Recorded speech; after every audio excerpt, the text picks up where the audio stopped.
안녕하세요, 이 팀장입니다. 오늘은 자연계열에서 꾸준한 인기 전공에 해당하는 컴퓨터공학 관련 전공에 대해 분석하는 콘텐츠를 진행하고자 합니다. 컴퓨터공학 관련 전공이라고 콘텐츠에서 표현을 했는데 본 콘텐츠에서 설명해드리기도 하겠지만 컴퓨터 관련 전공은 컴퓨터공학과 외에도 컴퓨터과학과, 컴퓨터학부, 컴퓨터 소프트웨어 학부 등 다양합니다. 그렇지만 대개 컴퓨터공학과로 통칭하기 때문에 이 팀장도 표현은 컴퓨터공학 관련 전공이라고 사용했다는 점을 알려드립니다. 또한 컴퓨터공학 관련 전공의 경우 이전에 다루었던 AI 소프트웨어 관련 전공들과도 밀접한 연관이 있는 만큼 해당 전공 분석 콘텐츠 역시 함께 읽어보시길 바랍니다. 그러면 바로 시작해보도록 하겠습니다. 오늘의 메인 키워드인 컴퓨터를 포함한 주요 대학 전공 모음입니다. 일반적으로 컴퓨터 관련 학과를 하면 컴퓨터공학과를 떠올리시는 경우가 가장 많은데 컴퓨터 키워드를 포함한 전공들을 실제로 살펴보면 첫 번째로 서울대학교 컴퓨터공학부, 서강대학교 컴퓨터공학과처럼 컴퓨터공학을 포함한 경우 두 번째로 고려대학교 컴퓨터학과, 경북대학교 컴퓨터학부처럼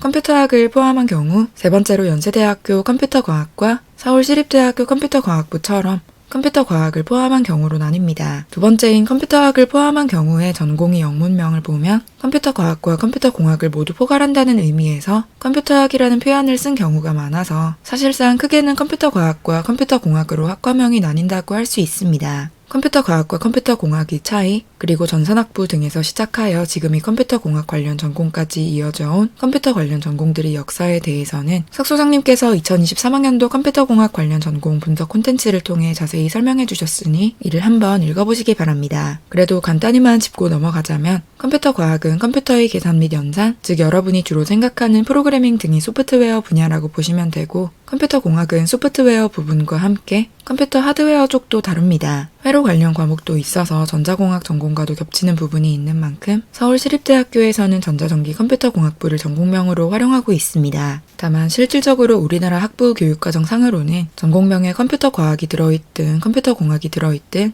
컴퓨터학이 들어있든 어떠한 차이가 있다기보다 비슷한 내용을 다루는 경우가 많습니다. 최근에는 컴퓨터공학 전공이라고 해도 개발자를 꿈꾸고 들어오는 학생들이 대부분이기도 하고 AI 붐도 일면서 컴퓨터과학 쪽 커리큘럼에 비중을 두는 컴퓨터 관련 전공이 늘어나고 있습니다. 그러니 오히려 실제 각 학과의 홈페이지에 들어가서 커리큘럼을 어떻게 운영하는지를 살펴보는 것이 여러분이 대학 진학 이후 공부하고 싶은 분야를 실제로 공부할 수 있을지 알아보는 데는 더 정확한 방법이 될 것입니다. 그러나 미국의 경우 컴퓨터과학 전공과 컴퓨터공학 전공이 경계를 확실히 두는 편이기도 하고 학부 차원을 넘어가면 당연히 전문 분야가 더욱 세분함이 특화되기 때문에 외국 유학이라거나 국내외를 막론하고 추후 대학원 진학을 통해 학문의 깊이를 더하고자 하는 학생들은 두 전공의 차이점에 대해 인지해 두시는 것을 특히 추천해드립니다. 2024학년도 입결의 경우 컴퓨터 관련 전공이 워낙 인기 전공인지라 자연계열 입결 중에서도 늘 상위권을 차지합니다. 학생부 교과 전형은 말할 것도 없고 학생부 종합 전형이더라도 주요 인서울대학 컴퓨터 관련 학과를 지망하시는 일반 고등학교 수험생들께서는 웬만해서 1등급 대의 내신을 유지하시는 것을 추천해드립니다. 역시나 서울대학교 컴퓨터공학부 학생부 종합 지역균형 전형이 입결이 합격자 내신 50%컷 성적 1.07등급, 70% 내신컷 성적 1.1등급으로 가장 높고 그 다음으로 고려대학교 컴퓨터학과 학생부 교과 학교 추천 전형이 입결이 합격자 내신 50%컷 성적 1.27등급, 70% 내신컷 성적 1.32등급, 연세대학교 서울캠퍼스 컴퓨터과학과 학생부 교과 고교 추천 전형이 입결이 합격자 내신 50%컷 성적 1.18등급,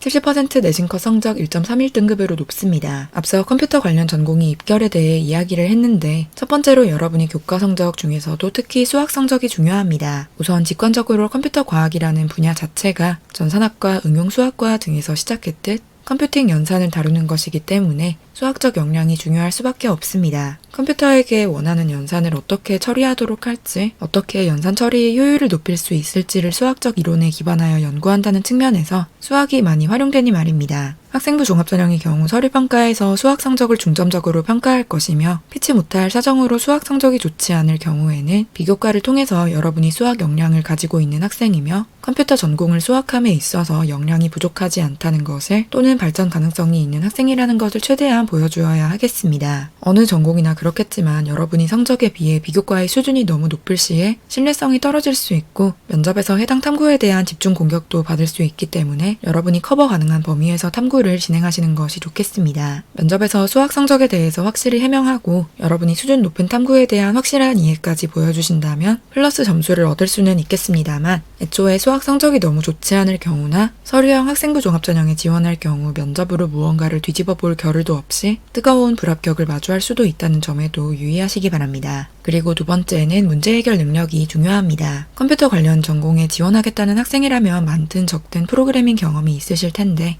코드를 작성할 때는 여러분이 원하는 기능을 수행하게끔 하기 위해 문제를 세부적으로 뜯어서 구조화하고 순차적으로 해결해 나가는 과정이 중요합니다. 첫 번째로 말씀해드렸던 수학의 중요성과도 어느 정도 연관이 있다고 볼 수 있는 것이 수학 성적이 좋은 학생일수록 이러한 수학적 사고 및 논리적 사고가 잘 잡혀있을 가능성이 높기 때문입니다. 그런데 특히 내신 수학의 경우 양치기를 통해서 주로 학습을 하는 학생들도 있는데 당연히 어느 정도 절대적인 학습량이 보장되어야 성적이 잘 나오기는 하겠지만 이렇게 문제를 빠르게 푸는 테크니컬한 스킬에 집중하는 학생보다는 문제를 하나하나 꼭꼭 씹어서 분석하는 학생들이 컴퓨터 관련 전공에 더욱 어울립니다. 이해하기 쉽게 말씀해드리자면 막히는 문제가 생겼을 때 바로 해설을 찾아보거나 선생님, 친구들에게 도움을 요청하여 빨리빨리 문제를 넘기려는 학생보다는 모르는 부분이 어떤 지점인지 어느 개념이나 유형이 취약해서 이러한 문제가 발생했는지 해당 문제에 적용할 수 있는 기본 개념에는 무엇이 있고 예를 들면 어떤 공식이 증명 과정 속 원리를 차용해서 문제를 해결할 수 있을지 등을 깊게 고민하는 학생들에게 적합하다는 뜻입니다. 코드를 짜는 것 자체도 당연히 중요하지만 코드를 짜는 이유는 근본적으로 하드웨어가 원하는 기능을 수행하도록 하는 것에 있기 때문에 이를 위한 절차를 차근차근 생각해 보려는 끝없는 도전이 필요합니다. 문제 해결 능력이라고 표현을 했지만 과제 집착력, 분석력,